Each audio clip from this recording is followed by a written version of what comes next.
Praise Lord ഗോഡിസ്ലോ WhatsApp കൂട്ടായ്മയുടെ 50ാമത്തെ online ഫെലോഷിപ്പിലേക്ക് കടന്നു വന്നിട്ടുള്ള ലോകത്തിന്റെ വ്യത്യസ്ത ഭാഗങ്ങളുള്ള ദേവദാസിദാസന്മാർ ദൈവമക്കൾ ഓൺലൈനിലൂടെ ഞങ്ങൾ ശ്രദ്ധിച്ചുകൊണ്ടിരിക്കുന്ന പ്രിയപ്പെട്ടവരെല്ലാം ക്രിസ്തുയേശുവിന്റെ നാമത്തിലുള്ള സ്നേഹവന്ദനത്തെ അറിയിക്കുന്നു. ഇന്നത്തെ നമ്മുടെ ക്ഷണം സ്വീകരിച്ച് കടന്നു വന്നിട്ടുള്ളത് പാസ്റ്റർ CB ആൻഡ്രൂസ് ആണ്. പ്രിയ ദേവദാസിനെ ഓർത്ത് ഞാൻ ദൈവത്തെ സ്തുതിക്കുന്നു. അല്ലാൻഡ ചർച്ചബോർഡ് ദേവസഭയുടെ പാർട്ടോൺ പാസ്റ്ററായി പ്രിയ ദേവദാസൻ സേവനം അനുഷ്ഠിക്കുന്നു.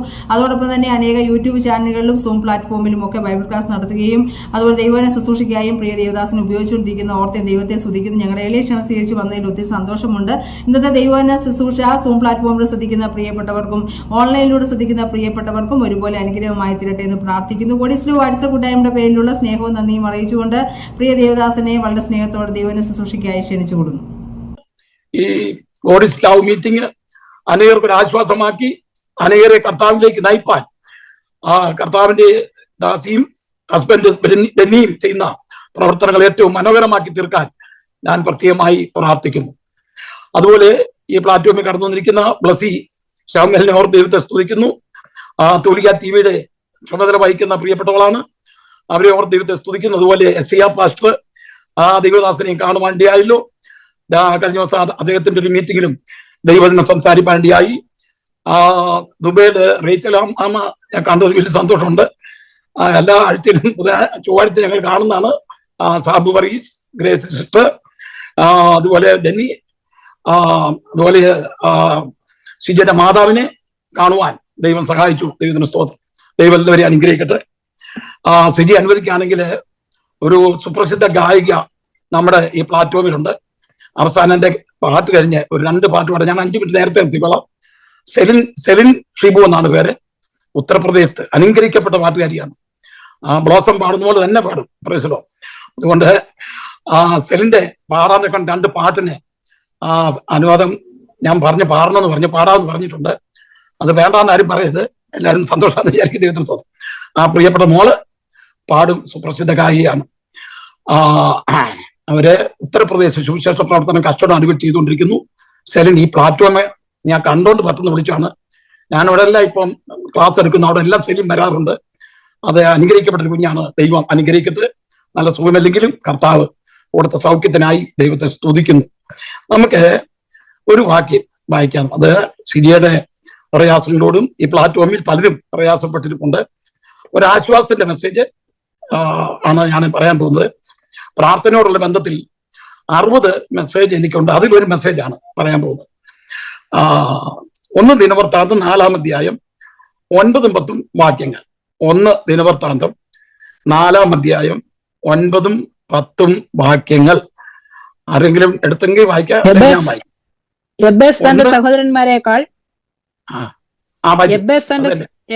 തന്റെ സഹോദരന്മാരെക്കാൾ ഏറ്റവും മാന്യനായിരുന്നു. അവന്റെ അമ്മ ഞാൻ അവനെ വ്യസനത്തോടെ പ്രസവിച്ചു എന്ന് പറഞ്ഞ് അവന് യബ്ബേസ് എന്ന് പേരിട്ടു. യബ്ബേസ് ഇസ്രായേലിന്റെ ദൈവത്തോട് നീ എന്നെ നിശ്ചയമായി അനുഗ്രഹിച്ച് എന്റെ അതിർ വിസ്താരമാക്കുകയും നിന്റെ കൈ എന്നോട് കൂടെ ഇരുന്ന് അനർത്ഥം എനിക്ക് വ്യസന കാരണമായി തീരാതെ വണ്ണം എന്നെ കാക്കുകയും ചെയ്താൽ കൊള്ളായിരുന്നു എന്നപേക്ഷിച്ചു. അവൻ അപേക്ഷിച്ചതിനെ ദൈവം അവന് നൽകി. ദൈവത്തിന് സ്തോത്രം. ഈ പ്ലാറ്റ്ഫോമില് ഞാൻ 2ാമത്തെ പ്രാവശ്യമാണ് വരുന്നതെന്ന് എനിക്ക് തോന്നുന്നു. വേറെയും പല പ്രാവശ്യം വിളിച്ചെങ്കിലും എനിക്ക് അന്നേരം മറ്റ് മീറ്റിംഗ് ഉണ്ടായിരുന്നുകൊണ്ട് വരാൻ തക്കൊന്നും സാധിച്ചില്ല. പ്രാർത്ഥനയോടുള്ള ബന്ധത്തിൽ പ്രാർത്ഥിച്ച് ദൈവം മറുപടി തരുന്ന വിഷയത്തോടുള്ള ബന്ധത്തിൽ നമുക്ക് ഈ ഭാഗം ഇന്ന് പാൽക്കാലം ഒന്ന് ചിന്തിക്കാം. സെലിൻ ഷിബു പാട്ട് പാടാൻ തക്കണം തയ്യാറായിരുന്നോണം എന്ന് ഞാൻ ഓർപ്പിക്കുന്നു. 40 മിനിറ്റ് കഴിയുമ്പോൾ എന്റെ പ്രസംഗം അവസാനിക്കും. ഇവിടെ 1 ദിനവൃത്താന്തം 4-ാം അധ്യായം നമ്മൾ വായിക്കുമ്പോൾ ഒരു ഭക്തന്റെ പ്രാർത്ഥന ഒളിച്ചു കിടക്കുന്നതായിട്ടാണ് കാണുവാൻ തക്കൊണ്ട് കഴിയുന്നത്. വേദോസ്തത്തിൽ അനേക പ്രാർത്ഥനകളുണ്ട്. ഞാൻ പറഞ്ഞല്ലോ, എനിക്ക് പ്രാർത്ഥനയെക്കുറിച്ച് 50 വിഷയമുണ്ട്. അതുപോലെ തന്നെ വെളിപ്പാട് പുസ്തകം ദീർഘവർഷങ്ങളായി ഞാൻ പല സ്ഥലങ്ങളിൽ ക്ലാസ് എടുത്തുകൊണ്ടിരിക്കുന്നു. ഇസ്രയേലും ലോകരാഷ്ട്രങ്ങളും എന്നുള്ള വിഷയം എടുത്തുകൊണ്ടിരിക്കുന്നു. അതുപോലെ വിശ്വാസത്തെക്കുറിച്ച് 40 ക്ലാസ്സുകളുണ്ട്. ഗിരിപ്രഭാഷണത്തെക്കുറിച്ച് ക്ലാസ്സുകളുണ്ട്. വിശ്വാസത്തെക്കുറിച്ച് 45 ക്ലാസ്സുകളുണ്ട്. ഇങ്ങനെ പല വിഷയങ്ങൾ പല പ്ലാറ്റ്ഫോമിൽ ഞാൻ എടുത്തുകൊണ്ടിരിക്കുന്നു. ദുബൈയിലെ നമ്മുടെ അമ്മാമ്മയൊക്കെ അവിടെ സംബന്ധിക്കുന്നുണ്ട്. അവിടെയും ഒരു വിഷയം എടുത്ത് ഞാൻ ക്ലാസ് എടുത്തുകൊണ്ടിരിക്കുകയാണ്. ഇന്ന് ഈ ഗോഡിസ് ലവ് പ്രെയർ ഫെലോഷിപ്പ് മീറ്റിംഗിൽ ഈ പ്രാർത്ഥനയെക്കുറിച്ചും സ്ഥിതിക്ക് ദൈവം നൽകിയ അത്ഭുത വിടുതലിനോടുള്ള ബന്ധത്തിൽ നമുക്ക് ഈ പ്രാർത്ഥന ചിന്തിക്കാം. ഈ ദിനവൃത്താന്ത പുസ്തകം നമ്മൾ വായിച്ചു വരുമ്പോൾ 3, 4, 5, 6, 7 ഈ അധ്യായങ്ങളെല്ലാം നമ്മൾ നോക്കുന്ന വേളയിൽ മുഴുവൻ പേരുകളെ കൊണ്ട് നിറഞ്ഞിരിക്കുന്ന അധ്യായമാണ്. നമുക്കൊന്നും ഒരു പിടിയും കിട്ടത്തില്ല എന്തുവാണ് ആ പേരുകളൊക്കെ. നമ്മൾ വായിച്ചോട് നമ്മളത് ഓർമ്മയിൽ നിൽക്കാനും പോകുന്നില്ല, അത് വായിക്കാൻ തക്കവണ്ണം ഇൻട്രസ്റ്റും വരത്തില്ല. ഞാനും ആ അധ്യായങ്ങളൊക്കെ വിട്ടാണ് ഞാൻ പല പ്രാവശ്യം ബൈബിൾ വായിച്ചു നിർത്തിയിട്ടുണ്ട്. എന്നാൽ ഈ അധ്യായങ്ങൾ വരുമ്പോൾ ഞാൻ ഈ താളെല്ലാം മറിച്ചു. കാരണം ഇന്നാരുടെ മകൻ അത് അറിഞ്ഞിട്ട് എന്തോ എടുക്കാനാന്ന് വിചാരിച്ച് അതിന് ഞാൻ എന്നാ വേണമെന്ന് പറഞ്ഞ് ദേഷ്യപ്പെട്ട് ഞാൻ അടുത്ത പേജൊക്കെ അങ്ങ് മറിച്ചു കളയുമായിരുന്നു. എന്നാൽ ഒരു ദിവസം ക്ഷമയോടെ ഇരുന്ന് വായിച്ചു കഴിഞ്ഞപ്പോഴാണ് ഒരു പ്രാർത്ഥന ഒളിഞ്ഞു കിടക്കുന്ന കാഴ്ച. അത് യബ്ബേസിന്റെ പ്രാർത്ഥനയായിരുന്നു. നമ്മൾ ഈ ആകാശത്തിലൊക്കെ ഈ നക്ഷത്രങ്ങൾ ഇങ്ങനെ ഈ അന്ധകാരം വന്ന് കാർമേഘ പടലം വന്ന് മൂടുമ്പോൾ അതിന്റെ ഇടയിൽ ചില നക്ഷത്രങ്ങൾ മിന്നിത്തിളങ്ങുന്ന പോലാണ് യബ്ബേസിന്റെ ഈ പ്രാർത്ഥന. അത് ഇപ്പം മഴ പെയ്യാൻ പോകുന്നു, കാർമേഘ മടലങ്ങൾ മൂടിക്കിടക്കുന്നു എന്ന് ചിന്തിച്ച് നമ്മളിങ്ങനെ നോക്കിയിരിക്കുമ്പോൾ അതിന്റെ ഇടയിൽ ചില നക്ഷത്രങ്ങൾ മിന്നിത്തിളങ്ങി കാണുന്നില്ലേ? അതുപോലത്തെ ഒരു അനുഭവമാണ് ഈ പേരുകളെ കൊണ്ട് നിറഞ്ഞ ഈ അധ്യായങ്ങളിൽ യബ്ബേസിന്റെ ഈ പ്രാർത്ഥന. ചെറുതും വലുതുമായ പ്രാർത്ഥന നമ്മുടെ ബൈബിളിൽ കാണുവാൻ കഴിയുന്നു. ശലോമോന്റെ പ്രാർത്ഥനയാണ് ഏറ്റവും വലുത്. കർത്താവായ യേശു ക്രിസ്തുവിന്റെ 8 പ്രാർത്ഥനകളുണ്ട്. കർത്താവായ യേശു ക്രിസ്തു പതിവായി ചെയ്യുന്നത് പ്രാർത്ഥിക്കുമായിരുന്നു, ഉപവസിക്കുമായിരുന്നു, പള്ളി പോകുമായിരുന്നു. യേശു ക്രിസ്തു പതിവായി ചെയ്തുകൊണ്ടിരുന്ന കാര്യമാണ്. അതിൽ യേശു ക്രിസ്തുവിന്റെ ഏറ്റവും വലിയ പ്രാർത്ഥന എന്ന് പറയുന്നത് യോഹന്നാന്റെ സുവിശേഷം 17-ാം അധ്യായത്തിലെ പ്രാർത്ഥനയാണ്. ചെറിയ പ്രാർത്ഥനയാണ്. നമ്മുടെ ഏലിയാവ് പ്രാർത്ഥിച്ചു, ചെറിയൊരു പ്രാർത്ഥന. ആ പ്രാർത്ഥനയ്ക്കൊക്കെ ഉടനെ മറുപടി കൊടുത്തായി നമുക്ക് കാണുവാൻ തക്കൊണ്ട് കഴിയുന്നു. ആ പ്രാർത്ഥനാ വിഷയങ്ങളിലേക്കൊന്നും ഞാൻ കയറാൻ ആഗ്രഹിക്കുന്നില്ല. 40 മിനിറ്റ് കൊണ്ട് ഈ പ്രാർത്ഥനയെ കുറിച്ച് ചുരുക്കമായി നമുക്ക് ചിന്തിക്കാം. മരുഭൂമിയിൽ ഒന്നുമില്ല, ഒന്നും കിട്ടത്തില്ലെന്ന് വിചാരിച്ച് ക്ഷീണിച്ചിരിക്കുന്ന അവസ്ഥയില്ലേ? ഹാഗാറിനെ അബ്രഹാം വീട്ടിൽ നിന്ന് ഇറക്കി വിട്ടു. മരുഭൂമിയിൽ ഉഴന്നു വലഞ്ഞെന്നാണ് വായിക്കുന്നത്. മരുഭൂമിയിൽ ഉഴന്നു വലഞ്ഞപ്പോൾ പൈതൽ മരിച്ചു പോകും എന്നുള്ള അവസ്ഥ വന്ന വേളയിൽ നമ്മളവിടെ വായിക്കുന്നത് പൈതലിന്റെ മരണം കാണണ്ട എന്ന് പറഞ്ഞ് ഹാഗാർ പൈതലിനെ ഒരു കുറുങ്കാറ്റും തണലിൽ കൊണ്ടിട്ടിട്ട് ഒരു അമ്പിൻപാട് ദൂരത്തുനിന്ന് മാറി. മരുഭൂമിയാ, അവിടെ എങ്ങനെയാ തണൽ വന്നറിയത്തില്ല. ഒരു കുറുങ്കാറ്റും തണൽ കൊണ്ടുവച്ചിട്ട് വെള്ളം കിട്ടാഞ്ഞിട്ട് ദാഹം കൊണ്ട് മരിക്കാൻ പോവുകയാണ്. അമ്പിൻപാട് ദൂരത്തുനിന്ന് പ്രാർത്ഥിച്ചു. ആ പ്രാർത്ഥന ദൈവം കേട്ടു, സ്വർഗം തുറന്നു. ഹാഗാറെ, നീ എന്തിനു കരയുന്നു? ബാലൻ ഇരിക്കുന്നിടത്ത് തന്നെ അവന് വേണ്ടി ഒരു ഉറവ തുറന്നിരിക്കുന്നു. നോക്കണമേ, പ്രാർത്ഥന കൊണ്ട് മരുഭൂമിയിൽ ഒന്നും കിട്ടാതിരിക്കുന്ന വേളയിൽ, ജലം കിട്ടാതിരിക്കുന്ന വേളയിൽ, പ്രാർത്ഥന കൊണ്ട് മരുഭൂമിയിൽ ഒരു നീരുറവെ തുറന്നു തന്ന ദൈവമാണ് നമ്മുടെ ദൈവം. അതുപോലാണ് യബ്ബേസിന്റെ ഈ പ്രാർത്ഥന. ഒന്നും കിട്ടത്തില്ല, പേരുകളെ കൊണ്ട് നിറഞ്ഞിരിക്കുന്ന ഈ 3-4 അധ്യായങ്ങൾക്കിടയിൽ ഒളിഞ്ഞു കിടക്കുന്ന ഒരു പ്രാർത്ഥന, നക്ഷത്രങ്ങളെപ്പോലെ ശോഭിക്കുന്ന ഒരു പ്രാർത്ഥന. വേദപുസ്തകത്തിൽ മോശ 5 പുസ്തകങ്ങൾ എഴുതിയിട്ടുണ്ട്. ഉൽപ്പത്തി, പുറപ്പാട്, ലേവ്യ, സംഖ്യ, ആവർത്തനം. അതുപോലെ തന്നെ 66 അധ്യായങ്ങളുള്ള ഒരു വലിയ പുസ്തകമാണ് യെശയ്യാ പ്രവാചകന്റെ പുസ്തകം. അപ്പോസ്തലനായ പൗലോസ് തന്നെ 14 ലേഖനങ്ങൾ, എബ്രായ ലേഖനങ്ങൾ ഉൾപ്പെടെ എഴുതിയിട്ടുണ്ട്. എന്നാൽ ഇവർക്കൊക്കെയും പുസ്തകങ്ങളും വലിയ അധ്യായങ്ങൾ എഴുതാനൊക്കെ ഉള്ള അവസരം കിട്ടിയപ്പോൾ ഭക്തനായ യബ്ബേസിന് പ്രാർത്ഥിക്കാൻ ഒരു അവസരം കിട്ടി. നമ്മൾ ആണെങ്കിൽ പ്രാർത്ഥിക്കുന്നില്ലെന്ന് പറഞ്ഞ് ഒഴിഞ്ഞു മാറി തന്നെ. കാരണം നല്ല പ്രസംഗിക്കുന്ന ഒരു വ്യക്തി ഇങ്ങനെയുള്ള സ്ഥാനത്ത് അദ്ദേഹത്തിന് 5 മിനിറ്റ് പ്രസംഗിക്കാൻ കൊടുത്തില്ലെങ്കിൽ, ആ പ്രസംഗത്തിൽ കൂടി ചിലപ്പം അതേ 5 മിനിറ്റ് പ്രസംഗിക്കാൻ കൊടുത്തില്ലെങ്കിൽ പ്രാർത്ഥിക്കാൻ ഒരു അവസരം കിട്ടുന്നെങ്കിൽ ആ പ്രാർത്ഥനയെ കൂടി കുത്തി പ്രാർത്ഥിച്ചേ നിർത്തത്തുള്ളൂ കേട്ടോ. അപ്പൊ ഞാൻ പറഞ്ഞു വന്നത്, എന്നാൽ യബ്ബേസിന്റെ ഈ പ്രാർത്ഥന നോക്കെ, ആ പ്രാർത്ഥനയിൽ ഒരു നിലയിലും എഡിറ്റ് ചെയ്യേണ്ട ആവശ്യമില്ലാതെ വളരെ മനോഹരമായി പ്രാർത്ഥിച്ച 5 പ്രാർത്ഥനകൾ. എത്ര ആ ഭക്തന്റെ പ്രാർത്ഥന! നമ്മളെല്ലാവരും ഒന്ന് മാതൃകയാക്കണം. അദ്ദേഹത്തിന് യബ്ബേസിനെ കുറിച്ച് അധികം വിവരങ്ങളൊന്നുമില്ല. അവനെക്കുറിച്ച് വായിക്കും തന്നെ അവൻ തന്റെ സഹോദരന്മാരെക്കാൾ ഏറ്റവും ശ്രേഷ്ഠ മാന്യനായിരുന്നു. ആ ഒരു സാക്ഷ്യത്തോടെയാണ് പരിശുദ്ധാത്മാവിനെ കുറിച്ച് എഴുതിക്കുന്നത്. അവൻ തന്റെ സഹോദരന്മാരെക്കാൾ ഏറ്റവും മാന്യനായിരുന്നു. അവന്റെ അമ്മ അവനെ വ്യസനത്തോടെ പ്രസവിച്ചു എന്ന് പറഞ്ഞാണ് അവൻ യബ്ബേസിന്റെ പേര് കൊടുത്തത്. ആ യബ്ബേസ് എന്നുള്ള വാക്കിന്റെ അർത്ഥം വ്യസനത്തിന്റെ പുത്രൻ എന്നാ. അവന്റെ ജനനം തന്നെ വളരെ വ്യസനത്തോടെയായിരുന്നു. എന്നാൽ അവൻ ദൈവത്തെ വിളിക്കുന്നതായിരുന്നു. അവന്റെ ജീവിതത്തിൽ അവൻ വളർന്നു വന്നപ്പോൾ ദൈവവുമായിട്ട് അവന് വലിയൊരു ബന്ധമുണ്ടായിരുന്നു. അതിൽ ആരംഭം വായിക്കുന്ന യബ്ബേസ് തന്റെ ദൈവത്തോടെ, അതാണ് ദൈവമായിട്ടുള്ള വലിയൊരു ബന്ധം. യഹൂദ മരുഭൂമിയിൽ ദാവീദ് ഇരിക്കുമ്പോൾ 63-ാം സംഗീതത്തിൽ നമ്മൾ വായിക്കുന്നു, ദൈവമേ നീ എന്റെ ദൈവം, അധികാരത്തിൽ ഞങ്ങൾ നിന്നെ അന്വേഷിക്കും. വെള്ളമില്ലാതെ ഉണങ്ങി വരുന്ന ദേശത്ത് എന്റെ ഉള്ള നിനക്കായി ദാഹിക്കുന്നു. അപ്പൊ ദൈവവുമായിട്ടുള്ള ഒരു പേഴ്സണൽ ബന്ധം നമുക്കുണ്ടായിരിക്കണം. ശിഷ്യന്മാർ പറഞ്ഞു, കർത്താവേ ഞങ്ങളെ പ്രാർത്ഥിക്കാൻ പഠിപ്പിക്കണം. കാരണം യോഹന്നാൻ തന്റെ ശിഷ്യന്മാരെ പ്രാർത്ഥിക്കാൻ പഠിപ്പിച്ചു. ഞങ്ങളെ ഒന്ന് പഠിപ്പിക്കണമേ. കർത്താവ് പറഞ്ഞു, നിങ്ങൾ പ്രാർത്ഥിക്കുമ്പോൾ സ്വർഗസ്ഥനായ ഞങ്ങളുടെ പിതാവേ, പേഴ്സണലായിട്ട് ബന്ധമുള്ളവരാണ് ഒന്നും ചേർന്ന് പ്രാർത്ഥിക്കുമ്പോൾ ഞങ്ങളുടെ പിതാവേ. ദാവീദ് മരുഭൂമിയിൽ ഇരിക്കുമ്പോൾ പറഞ്ഞു, ദൈവമേ നീ എന്റെ ദൈവം. ദൈവമായിട്ടുള്ളൊരു പേഴ്സണൽ ബന്ധം നമുക്കുള്ളത് കൊണ്ടാണ് നമുക്ക് ഒന്നിച്ച് പ്ലാറ്റ്ഫോമിൽ കടന്നു വരുവാൻ തക്കവണ്ണം തീർന്നത്. ഇപ്പോൾ നമ്മൾ പ്രാർത്ഥിക്കുമ്പോൾ ഞങ്ങളുടെ ദൈവമേ, സ്വർഗസ്ഥനായ ഞങ്ങളുടെ പിതാവേ എന്ന് പ്രാർത്ഥിക്കത്തക്ക ഒരു ആത്മീയ ബന്ധം ദൈവം നമുക്ക് തന്ന കൃപയ്ക്കായി ദൈവത്തെ സ്തുതിക്കുന്നു. പാലക്കാട് ജനാധിപത്യം ഉണ്ടാ പ്രിയപ്പെട്ടവര്, എനിക്ക് അവരെ ഒരു പരിചയമില്ലായിരുന്നു. അതേ ക്രിസ്തുമായിട്ടുള്ള ബന്ധത്തിൽ വന്നപ്പോഴാണ് പാസ്റ്റർ സിയാവുവിനെ പരിചയപ്പെടാണ്ടായത്. ഈ പ്ലാറ്റ്ഫോമിൽ ഇരിക്കുന്ന എല്ലാവരെയും പരിചയപ്പെടുവാൻ തക്കൊണ്ടും ഒന്നിച്ചുള്ള ആത്മീയ ബന്ധം ലഭിച്ചത്. അവന്റെ ജീവിതത്തിൽ, എബേസിന്റെ ജീവിതത്തിൽ മനോവ്യസനം കടന്നു വന്നപ്പോൾ, പ്രയാസങ്ങൾ കടന്നു വന്നപ്പോൾ, മരുഭൂമിയുടെ അനുഭവം ഉണ്ടായപ്പോൾ അവൻ ദൈവത്തെ വിളിക്കാൻ തക്കൊണ്ട് തീരുമാനിച്ചു. അവൻ തന്റെ ദൈവത്തോട് 5 വിഷയങ്ങൾ പറഞ്ഞു. ആ 5 വിഷയങ്ങൾ നമുക്ക് ചുരുക്കമായി ചിന്തിക്കാം. ഒന്നാമത് അവൻ ദൈവത്തോട് പറഞ്ഞത്, ദൈവമേ നിശ്ചയമായും എന്നെ അനുഗ്രഹിക്കണമേ എന്നാ പ്രാർത്ഥിച്ചത്. രണ്ടാമത് അവൻ പ്രാർത്ഥിച്ചത്, ദൈവമേ എന്റെ അതിരൊന്ന് വിശാലപ്പെടുത്തണമേ. മൂന്നാമത് പ്രാർത്ഥിച്ചത്, നിന്റെ കൈ എന്നോട് കൂടെ ഇരിക്കണമേ. നാലാമത് പ്രാർത്ഥിച്ചത്, അനർത്ഥം എനിക്ക് വ്യസനത്തിന് കാരണമാക്കല്ലേ. അഞ്ചാമത് പ്രാർത്ഥിച്ചത്, എന്നെ ഒന്ന് കാക്കണമേ. അതിൻ്റെ അകത്ത് ഏത് ഭാഗമാണ് ഒന്ന് എടുത്ത് മാറ്റാനുള്ളത്? നമ്മളൊക്കെ പ്രാർത്ഥിക്കുമ്പോൾ അതേ പ്രാർത്ഥനയിൽ പലതും എടുത്തു മാറ്റാൻ കാണും. ഞാൻ ബോംബെയിലായിരുന്ന സമയത്ത് അവിടെ ഒരു മണി എന്ന് പറഞ്ഞ ഒരു സിസ്റ്റർ ഒറ്റ പ്രാർത്ഥന പ്രാർത്ഥിച്ചു. ദൈവമേ സ്വർഗം നിന്റെ സിംഹാസനവും ഭൂമി നിന്റെ പാദപീഠവും എന്നുള്ളതിന്റെ ആ പാദപീഠം എന്നുള്ള വാക്ക് പിടികിട്ടിയില്ല. അത് കിട്ടാൻ വന്നപ്പോൾ ആ സഹോദരി പ്രാർത്ഥിച്ചത്, ദൈവമേ അതേ സ്വർഗം നിന്റെ സിംഹാസനവും ഭൂമി നിന്റെ എന്തോന്നും ആകുന്നല്ലോ കർത്താവേ. കാരണം പാദപീഠം എന്നുള്ള വാക്ക് കിട്ടില്ല. അവിടെ ഒരു വാക്കങ്ങ് ചേർത്തു, എന്തോന്നും ആകുന്നല്ലോ കർത്താവേ.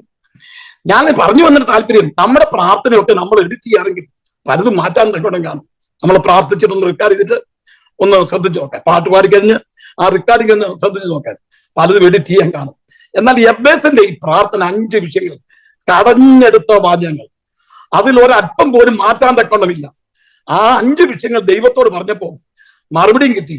അവൻ അപേക്ഷിച്ചതിനെ ദൈവം അവന് നൽകിയെന്നാണ് ആ പ്രാർത്ഥന കൊണ്ട് അവസാനിക്കുന്നത്. ഇന്ന് പലക്കാലം ജീവിതത്തിൽ ഭാരങ്ങളും പ്രയാസങ്ങളും വേദനകളും ദുഃഖങ്ങളിൽ കൂടി കടന്നു പോകുന്ന ദൈവത്തിന്റെ പൈതലി, നിന്റെ പ്രാർത്ഥനയ്ക്ക് ഉടൻ തന്നെ മറുപടി തരുന്ന ഉന്നതനായ ദൈവത്തെയാണ് ഇന്ന് പകൽക്കാലം, ഇന്ന് രാത്രികാലം നമ്മൾ ആശ്രയിക്കുന്നത്.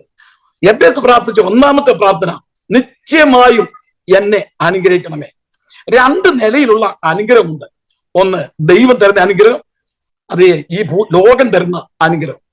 ഈ ലോകം തരുന്ന അനുഗ്രഹത്തിനെല്ലാം ഒരു പരിധിയുണ്ട്. ആ അനുഗ്രഹം ഉണ്ടല്ലോ, അതിന് കണക്കുണ്ട്. അവര് കണക്ക് കൂട്ടിയാണ് അനുഗ്രഹങ്ങൾ തരുന്നത്. എന്നാൽ നമ്മുടെ ദൈവം തരുന്ന അനുഗ്രഹത്തിനുണ്ടല്ലോ, അതിന് കണക്കില്ല. അതിന് കൂടാത്ത അനുഗ്രഹമാണ് ദൈവം നമുക്ക് തരുന്നത്. ദൈവത്തിന് സ്തോത്രം. യാക്കോബിന്റെ ജീവിതത്തിൽ 2 അനുഗ്രഹം പ്രാപിച്ചു. ഒന്ന് അവന്റെ അപ്പനിൽ നിന്ന് പ്രാപിച്ച അനുഗ്രഹം, അത് കളിപ്പിച്ചെടുത്ത അനുഗ്രഹം, ഉപായത്താൽ വാങ്ങിച്ചെടുത്ത അനുഗ്രഹം. ആ അനുഗ്രഹം വാങ്ങിച്ച അന്ന് മുതല് യാക്കോബിന്റെ ജീവിതത്തിൽ എന്തെങ്കിലും ഒരു സ്വസ്ഥത ഉണ്ടായിട്ടുണ്ടോ? അവൻ സമാധാനത്തോടെ വീട്ടിൽ കിടന്ന് ഉറങ്ങാൻ ഒത്തില്ല.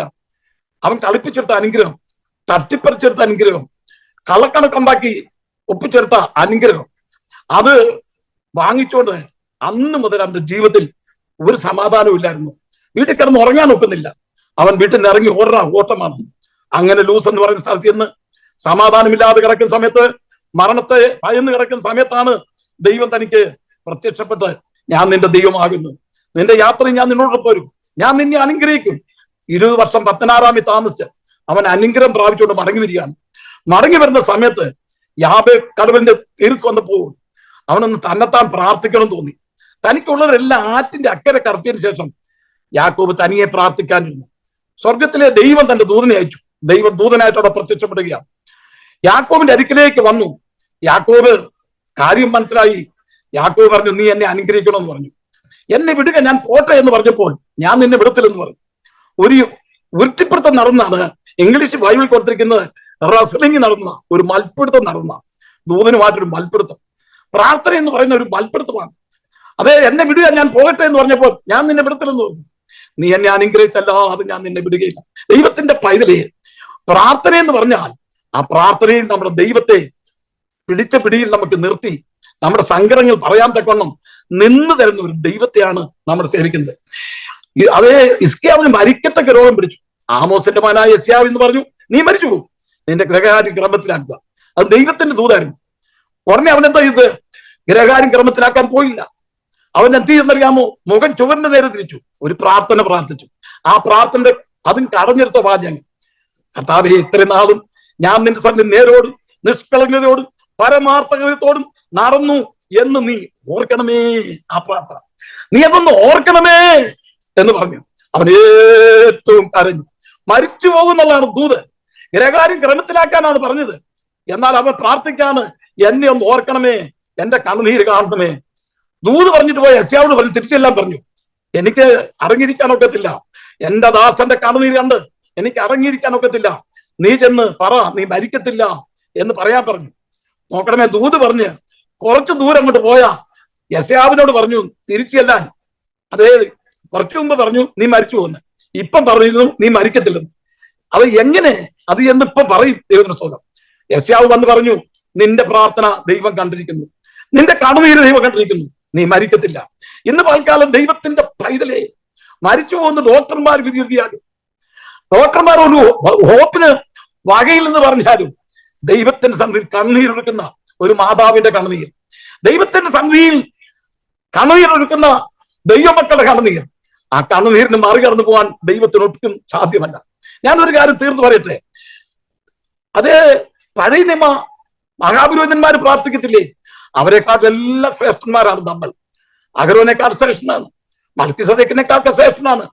പഴയ നിയമത്തിൽ ഉണ്ടായിരുന്ന വിശുദ്ധന്മാരെക്കാളെല്ലാം ശ്രേഷ്ഠന്മാരായി ദൈവം നമ്മെ തെരഞ്ഞെടുത്തിരിക്കുകയാണ്. നമ്മൾ പ്രാർത്ഥിക്കുമ്പോൾ, ഒരു നമ്മുടെ കണ്ണുനീര് കാണുമ്പോൾ ദൈവത്തിന് സ്തോത്രം, ഒരു 99 വയസ്സുള്ള അമ്മച്ചിയുടെ അഹരോനേക്കാൾ ശ്രേഷ്ഠ പദവിയുള്ളതാണ് ഈ അമ്മച്ചി. ആ അമ്മച്ചി പ്രാർത്ഥിക്കുമ്പോൾ, ആ കൃപാസനത്തോട് അടുത്ത് ചെല്ലുമ്പോൾ നമ്മുടെ കണ്ണീര് കണ്ട് അടുത്ത് വരുന്ന ദൈവത്തെയാണ് ഇന്ന് പലക്കാലം നമ്മൾ സേവിക്കുന്നത്. അതിന്റെ സാക്ഷിയാണ് നമ്മുടെ സ്ഥിതി. കണ്ണുനീർ കണ്ട് മനസ്സലിഞ്ഞ് ആ ക്രിട്ടിക്കൽ സ്റ്റേജിൽ വിടുവിച്ച ദൈവത്തിന്റെ വിടുതലിന്റെ കരം കണ്ട് ഇന്ന് പൽക്കാലം നമുക്ക് ദൈവത്തെ സ്തുതിപ്പാൻ തക്കൊണ്ട് വിടിയാക്കിയ ദൈവത്തിന്റെ വലിയ കൃപയ്ക്കായി നമുക്ക് ദൈവത്തെ സ്തുതിക്കാം. അതേ യാക്കോബ് ആ യാബേ കടവിന്റെ തീർത്ത് വെച്ച് പറഞ്ഞു, നീ എന്നെ അനുഗ്രഹിച്ചല്ല ഞാൻ നിന്നെ വിടുകയില്ല. ദൂതൻ ചോദിച്ചു, അതേ നീ ഒരു അനുഗ്രഹം പ്രാപിച്ചല്ലേ എന്ന് ചോദിക്കാതിരിക്കട്ടെ, ഇപ്പൊ എന്തിനാ നീ അനുഗ്രഹത്തിനെ ആഗ്രഹിക്കുന്നത്? അപ്പൊ യാക്കോബിന് സാക്ഷ്യം പറയാറുണ്ട്, ഞാൻ അനുഗ്രഹം കളിപ്പിച്ചെടുത്തതാ, തട്ടിച്ചു മേടിച്ചതാ, നുണ പറഞ്ഞെടുത്തതാ, വേഷം മറിച്ചെന്നെടുത്തതാ. ആ അനുഗ്രഹം പ്രാപിച്ച അന്ന് മുതൽ എനിക്ക് സ്വസ്ഥതയില്ല, സമാധാനമില്ല. എന്നാൽ അതുകൊണ്ട് എനിക്ക് നിലനിൽക്കാൻ ഒക്കുന്നില്ല. നീ എന്നെ അനുഗ്രഹിക്കണമേ. ഈ ലോകം തരുന്ന അനുഗ്രഹം, ഈ ലോകം തരുന്നത് എല്ലാം ഉണ്ടല്ലോ, ദൈവത്തിന്റെ പൈതലെ നിനക്ക് സ്വസ്ഥത തരത്തില്ല. എന്നാൽ ദൈവം തരുന്ന അനുഗ്രഹമാണ് നിലനിൽക്കുന്ന അനുഗ്രഹം. ദൈവത്തോട് നമുക്ക് അനുഗ്രഹം പ്രാപിക്കാം. യാക്കോബിനോട് ദൈവം ചോദിച്ചു, നിന്റെ പേരെന്നാ? യാക്കോബ്. അതിന്റെ പേരിന്റെ അർത്ഥം ഉപായി എന്നാണല്ലോ മോനെ. ഈ പേരും കൊണ്ട് എനിക്ക് നിന്നെ അനുഗ്രഹിക്കാൻ ഒക്കത്തില്ല, നിന്റെ ജീവിതത്തിന്റെ വ്യത്യാസം വരണം എന്ന് പറഞ്ഞ് അവൻ ഇസ്രായേൽ എന്ന് പേര് കൊടുത്തു. അവനെ ദൈവം അനുഗ്രഹിച്ചു. ആ അനുഗ്രഹമാണ് അവനെ നിലനിർത്തിയത്. ദൈവത്തിന് സ്തോത്രം. ദൈവമേ, നിശ്ചയമായും എന്നെ ഒന്ന് അനുഗ്രഹിക്കണമേ. ദൈവത്തിന്റെ സന്നിധിയിൽ നമുക്ക് ഒരു അനുഗ്രഹത്തിന് വേണ്ടി പ്രാർത്ഥിക്കാം. നോർത്ത് ഇന്ത്യയിൽ സുവിശേഷ വേല ചെയ്യുന്ന ഒരു ദൈവത്തിന്റെ ദാസൻ, ആ സുവിശേഷ വേലയല്ലായിരുന്നു ആദ്യമേ, ഗവൺമെന്റിൽ നല്ല മനോഹരമായ ഒരു ജോലിയാണ്.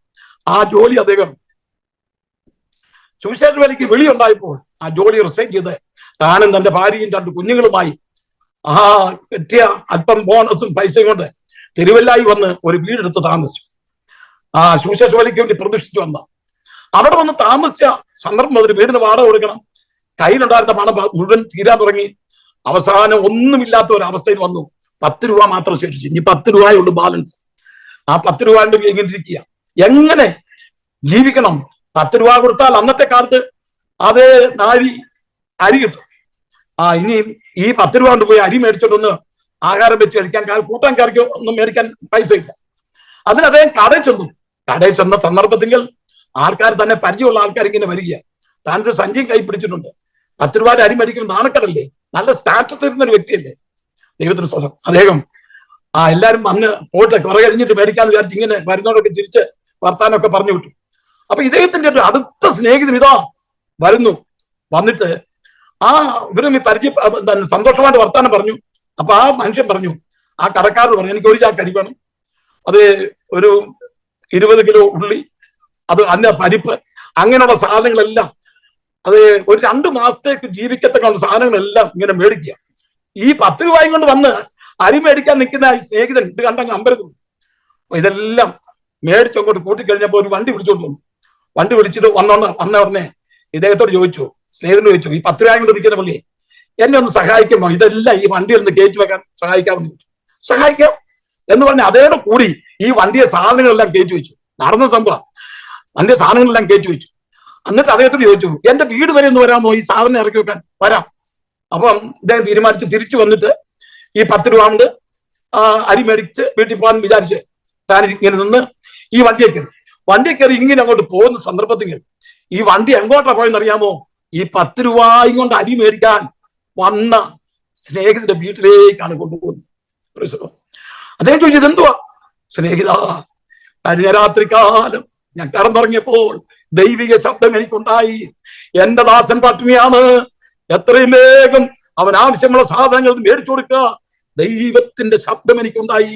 ഇന്ന് പൽക്കാലം ദൈവത്തിന്റെ പൈതലെ, കരയുന്ന ദൈവത്തിന്റെ പൈതലെ, വിളിച്ചപേക്ഷിക്കുന്ന ദൈവത്തിന്റെ പൈതലെ, പ്രശ്നങ്ങൾ കൂടി കടന്നു പോകുന്ന ദൈവത്തിന്റെ പൈതലെ, നിന്റെ കണ്ണുനീര് കാണുന്ന, നിന്റെ അവസ്ഥ കാണുന്ന, നിന്നെ അനുഗ്രഹിപ്പാൻ 10 രൂപയുടെ അരി മേടിക്കാൻ വന്നവൻ 2-3 മാസത്തേക്കുള്ളതായ സാധനങ്ങളുമായിട്ട് നമ്മുടെ ദൈവം ആരാ? ദൈവമക്കളെ, നമ്മുടെ ദൈവം ആരാ? നിന്റെ പ്രയാസഘട്ടങ്ങളിൽ, നിന്റെ ദുഃഖത്തിന്റെ നടുവിൽ, നിന്റെ ഭാരങ്ങളുടെ നടുവിൽ, നിന്റെ രോഗത്തിന്റെ നടുവിൽ നിനക്ക് തക്ക സമയത്തിന്റെ മറുപടി തന്ന് അളവ് കൂടാതെ അനുഗ്രഹിക്കുന്ന ഒരു ദൈവത്തെയാണ് നമ്മൾ സേവിക്കുന്നത്. നമ്മുടെ സമയം പോകുന്നല്ലോ, നിശ്ചയമായും എന്നെ അനുഗ്രഹിക്കണമേ. രണ്ടാമത്, എന്റെ അതിരൊന്ന് വിശാലപ്പെടുത്തണം. നമുക്ക് എല്ലാവർക്കും അതിര് ഒന്ന് വിശാലപ്പെടുത്തി കാണാൻ വലിയ ആഗ്രഹമാണ്. അതിരെ ഒന്ന് വിശാലപ്പെടുത്തണമേ. അത് നമ്മൾ രാജാക്കന്മാരുടെ പുസ്തകത്തിൽ എലീശയുടെ കാലത്ത് ഒരു സംഭവം നടന്നു. അവർ പാർക്കുന്ന സ്ഥലം ഇടുക്ക ആകയാൽ 2 രാജാക്കന്മാരുടെ പുസ്തകം 6-ാം അധ്യായം.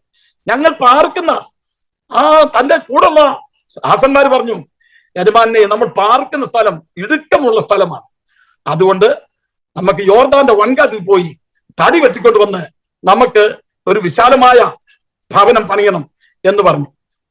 പറഞ്ഞു തടി വെട്ടാൻ പോകാൻ പറഞ്ഞു. അപ്പൊ അവർ പറഞ്ഞ വാചകം അറിയാമോ?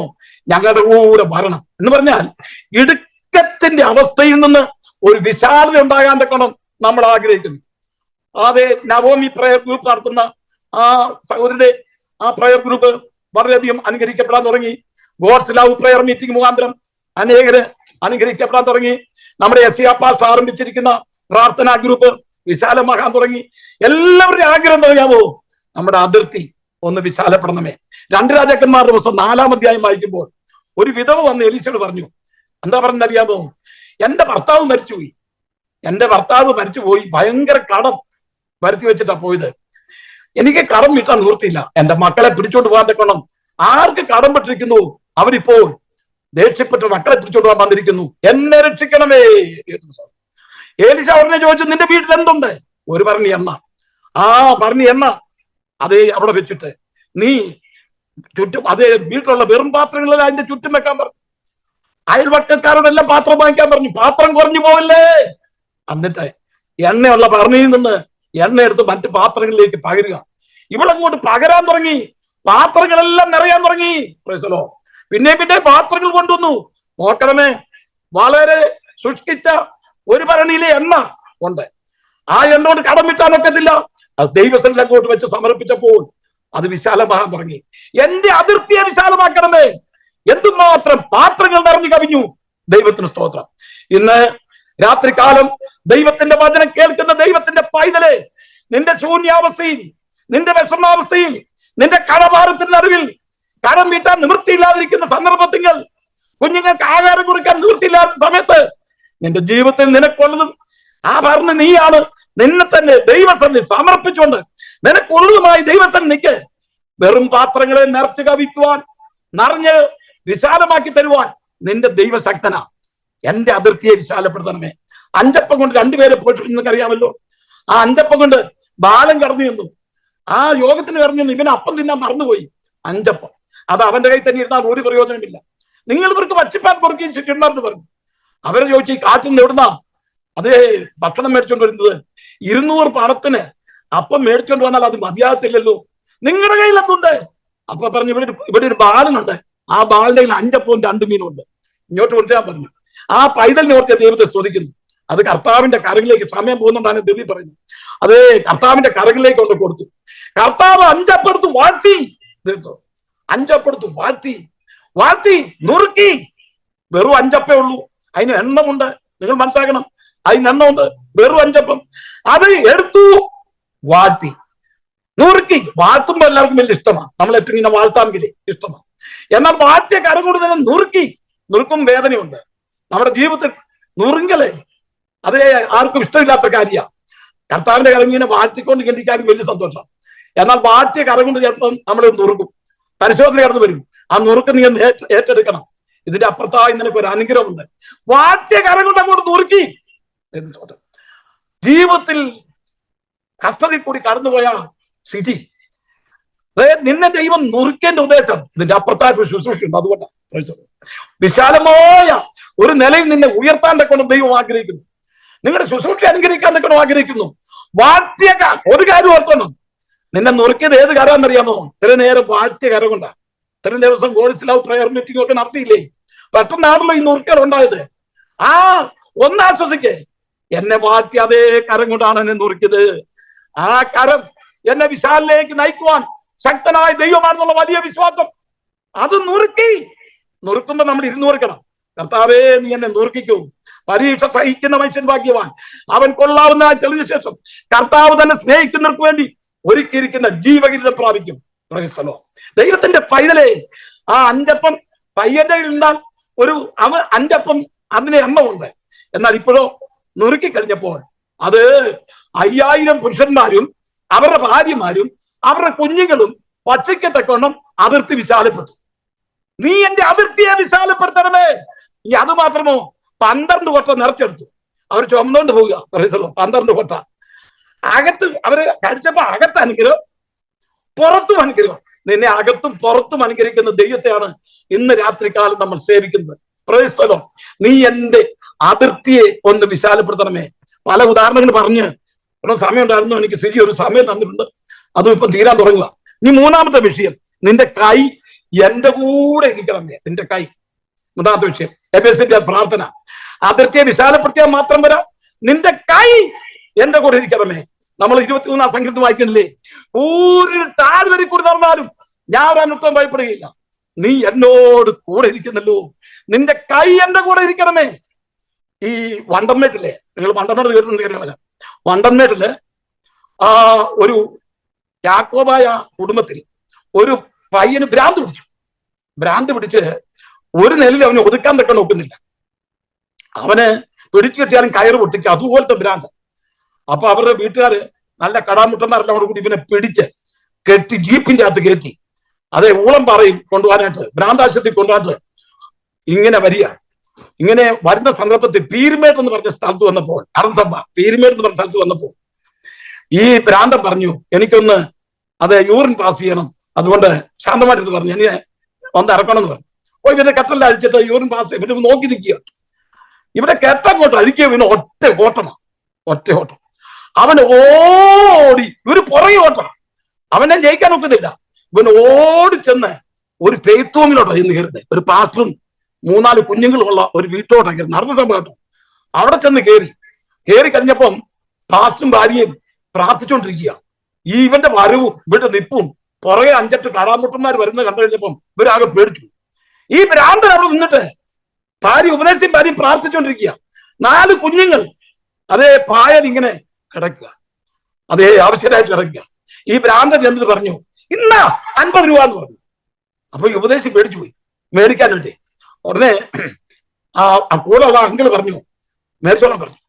പിന്നെയും ഇദ്ദേഹത്തിന്റെ പോക്കറ്റ് കിടന്ന 50 രൂപ എടുത്തിട്ട് ഇന്ന 50 രൂപ എന്ന് പറഞ്ഞു മേടിച്ചോളാൻ പറഞ്ഞു. മേടിച്ചു കഴിഞ്ഞ് വളരെ ശാന്തമായിട്ട് ഈ ഭ്രാന്തൻ വന്ന് ജീപ്പെ കയറി ഇരുന്നു. അത് ഭ്രാന്താശുപത്രി കൊണ്ടുപോയി സൗഖ്യം പ്രാപിച്ചു. ചില ആഴ്ച കഴിഞ്ഞപ്പോൾ അവന് ഭേദമായി.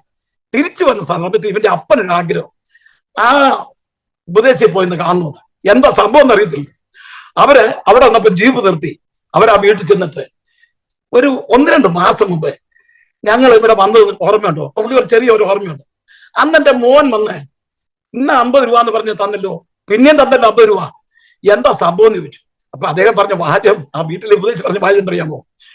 3-4 ദിവസമായി ഞങ്ങൾ ഭക്ഷണം കഴിച്ചിട്ട് എന്റെ കുഞ്ഞുങ്ങൾ ചേമ്പ് കണക്കിന് വാടി തളർന്നു കിടക്കുകയാണ്. ഞങ്ങൾ മുട്ടുന്നേന്ന് പ്രാർത്ഥിച്ചുകൊണ്ടിരിക്കുകയാണ്. ആ പ്രാർത്ഥനാ സമയത്താണ് ആ 100 രൂപ ഞങ്ങൾക്ക് ലഭിച്ചത്. ഞങ്ങളുടെ ജീവിതത്തിൽ പട്ടിണി മാറിയ ദിവസങ്ങളായിരുന്നത്. ഇന്ന് രാത്രി കാലം പ്രാർത്ഥിക്കുന്ന ദൈവത്തിന്റെ പൈതല്, നിന്റെ ക്രിട്ടിക്കൽ സ്റ്റേജിൽ, നിന്റെ ദുഃഖത്തിന്റെ നടുവിൽ നോക്കണമേ, എവിടുന്നാണ് വരുന്നത്? അമേരിക്കയിൽ നിന്നല്ല വരുന്നത്, അതേ ഗൾഫിൽ നിന്നല്ല സഹായം വരുന്നത്. ഒരു ഭ്രാന്തനിൽ കൂടെ നിനക്ക് വേണ്ടി നിന്റെ ബുദ്ധിമുട്ടിനെ മാറ്റുവാൻ തക്കവണ്ണം ശക്തനായ ദൈവത്തിന്റെ കരം ഈ പ്ലാറ്റ്ഫോമിൽ ഇന്ന് രാത്രികാലം പ്രവർത്തിപ്പാൻ ശക്തിയുള്ള കരമാകിയാൽ ദൈവത്തിന്റെ കരങ്ങളിലേക്ക് നേൽപ്പിച്ചു കൊടുക്കാം. എന്റെ അതിർത്തിയെ വിശാലപ്പെടുത്തണമേ. നിന്റെ കൈ എന്റെ കൂടെ ഇരിക്കണമേ. നിന്റെ കൈ, നമ്മൾ 23-ാം സംഗീതം വായിക്കുന്നു, താഴ്വരയിൽ കൂടി നടന്നാലും ഞാൻ ഒരു അനർത്ഥവും ഭയപ്പെടുക. നീ എന്നോട് കൂടെ ഇരിക്കുന്നല്ലോ.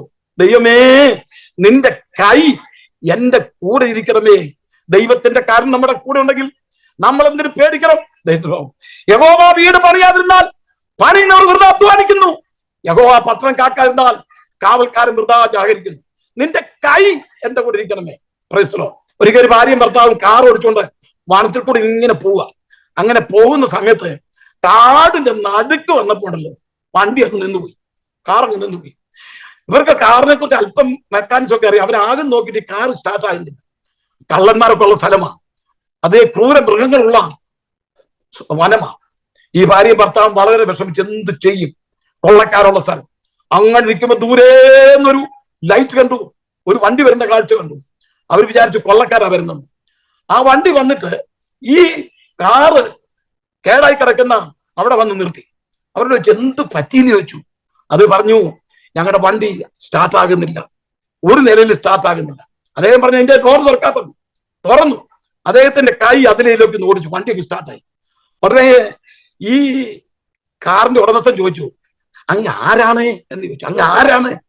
ഞങ്ങൾ ആകുന്ന നോക്കിയതാണല്ലോ, ഞങ്ങളുടെ മെക്കാനിക്സ് ഒക്കെ വെച്ച് ഞങ്ങൾ നോക്കിയതാണല്ലോ, അങ്ങ് ആരാണ്? അപ്പൊ അദ്ദേഹം പറഞ്ഞു, ഞാനാണ് ലെതർ ഫോർഡ്, എന്റെ കമ്പനിയിൽ ഉണ്ടാക്കിയ വണ്ടിയാണിത്, ഞാനാണ് ഇതിന്റെ ഡിസൈൻ ചെയ്തത്, ഇത് എവിടെയൊക്കെ കേടുപാടുണ്ടെന്ന് എനിക്കറിയാം. അദ്ദേഹത്തിന്റെ കൈ അതിൽ നിന്ന് ഓടിച്ചതേ ഉള്ളൂ, വണ്ടി അങ്ങ് സ്റ്റാർട്ടായി. ഇന്ന് രാത്രികാലം എന്നെ കേൾക്കുന്ന ദൈവത്തിന്റെ പൈതലെ, ഈ കോരമാ വനാന്തരത്തിൽ കൊണ്ട് യാത്ര ചെയ്യുമ്പോൾ ഇടയ്ക്ക് നിന്റെ വണ്ടി ബ്രേക്ക് ഡൗൺ ആകും കേട്ടോ, ബ്രേക്ക് ഡൗൺ ആകും. അതുപോലെ ബ്രേക്ക് ഡൗൺ ആയ ഒരു സംഭവമാണ് നമ്മുടെ സിനിമകളുടെ ജീവിതത്തിലുണ്ടായ സംഭവം. ഓടിക്കൊണ്ടിരിക്കുന്ന വണ്ടി എളുപ്പം അതേ ബ്രേക്ക് ഡൗൺ ആവും, കേടാകും. എന്നാൽ നിന്റെ ഉടമസ്ഥൻ അറിയാം, നിന്നെ ഡിസൈൻ ചെയ്ത കർത്താവില്ലേ. നമ്മൾ 147 സംഗീതത്തിൽ ഇങ്ങനെ വായിക്കുന്നു, നീ നക്ഷത്രങ്ങളുടെ എണ്ണം നോക്കുന്നു, അവയ്ക്കൊക്കെയും പേർ ചൊല്ലി വിളിക്കുന്നു. അതിന് മുമ്പൊരു വാക്യമുണ്ട്, അവൻ മുറിവേൽപ്പിക്കുകയും മുറിവ് കെട്ടുകയും ചെയ്തു. തമ്മിൽ ബന്ധമില്ലാത്ത ഒരു വാക്യമാണ്. അവൻ മുറിവേൽപ്പിക്കുകയും മുറിവ് കെട്ടുകയും ചെയ്തു. പിന്നെ പറയാം, നക്ഷത്രങ്ങളുടെ എണ്ണം നോക്കുന്നു, അവയ്ക്കൊക്കെ പേര് ചൊല്ലി വിളിക്കുന്നു. എന്താണ് അതിന്റെ അർത്ഥം? ഈ ബ്രഹ്മാണ്ഡ കടാത്തിൽ സ്ഥിതി ചെയ്യുന്ന ഈ നക്ഷത്രങ്ങളെ എണ്ണി തിട്ടപ്പെടുത്താൻ നമുക്ക് കഴിയുമോ? കോടാനുകോടി നക്ഷത്രങ്ങള് വിളിച്ചു വരുത്തിയവനായ ദൈവം, അവരെ എണ്ണം അറിയാവുന്ന ദൈവം, ഈ നക്ഷത്രങ്ങളുടെ എണ്ണം അറിയാവുന്ന ദൈവം. അത് മാത്രവും ഓരോ നക്ഷത്രത്തിന് അവൻ പേര് വിട്ടിട്ടുണ്ട്, അവയെ പേർ ചൊല്ലി വിളിക്കും ദൈവം. ദൈവത്തിന്റെ പൈതലെ, നക്ഷത്രങ്ങളുടെ എണ്ണം നോക്കുന്നവന് നിന്റെ ശരീരത്തിൽ എന്തെല്ലാം മുറിവുണ്ടെന്ന് അറിയാവുന്ന ദൈവമാണ്. നമുക്കറിയത്തില്ല. ഡോക്ടർമാർ പറയും ആ മുറിവുണ്ട്, ഈ മുറിവുണ്ട്, അവർക്ക് ശരിയായിട്ടൊന്നും അറിയത്തില്ല. എന്നാൽ നക്ഷത്രങ്ങളുടെ എണ്ണം നോക്കുന്ന ദൈവം, അവയ്ക്കൊക്കെ പേർ ചൊല്ലി വിളിക്കുന്ന ദൈവം. നിന്റെ ശരീരത്തിൽ എന്തുമാത്രം കേടുപാടുകൾ ഉണ്ടെന്ന് അറിയാവുന്ന ദൈവത്തെയാണ് നീ സേവിക്കുന്നത്. അവൻ മുറിവേൽപ്പിക്കുകയും മുറിവേറ്റുകയും ചെയ്യുന്നു. നക്ഷത്രങ്ങളുടെ എണ്ണം നോക്കുന്നവൻ നിന്റെ മുറിവുകളെ കെട്ടുന്നു. ഒരു താഴ്വരയിൽ കൂടി നടന്നാലും ഞാൻ ഒരിടത്തും ഭയപ്പെടുകയില്ല. കണ്ണുനീരിന് താഴ്വരയിൽ കൂടി കടന്നാൽ അവർ അതിനെ ജലാശയമാക്കി തീർക്കും. ഇവിടെ നമ്മൾ വായിക്കുന്നു, നിന്റെ കൈ എന്റെ കൂടെ ഇരിക്കണമേ. അടുത്തത് അനർത്ഥം. 4ാമത്, അനർത്ഥം എനിക്ക് വ്യസനത്തിന് കാരണമാകില്ലേ. അനർത്ഥം ഉണ്ടാകാം, നമുക്ക് എല്ലാവർക്കും അനർത്ഥം ഉണ്ടാകാം. നീതിമാന്റെ അനർത്ഥങ്ങൾ അസംഖ്യമാകും. നമുക്ക് ഇടയ്ക്കൊക്കെ പരിശോധന വരുന്നത് നല്ലതാണ്. അതേ ഒരിക്കൽ ഒരു ദൈവത്തിന്റെ ദാസൻ പറയുകയാണ്, അദ്ദേഹത്തിന്റെ കണ്ണുനീര് കണ്ട് അദ്ദേഹത്തിന്റെ ചുറ്റുപാടെല്ലാം അങ്ങ് അനുഗ്രഹിച്ചു കഴിഞ്ഞപ്പോൾ അദ്ദേഹത്തിന് ഇപ്പൊ നല്ല കാറായി, നല്ല വീടായി, ആ നല്ല കൂളിംഗ് ക്ലാസ് ഒക്കെ വെച്ചാണ് ഇപ്പൊ യാത്ര ചെയ്യുന്നത്. അപ്പൊ ഈ ദൈവത്തിന്റെ ദാസനെ അനുഗ്രഹം എല്ലാം ഓർത്തിട്ട് അതേ ഭാര്യയോട് പറയാണ്, എടി ശോശാമ്മേ, ഓ ദൈവം എന്നെ മറന്നുപോയെന്ന് പറഞ്ഞു.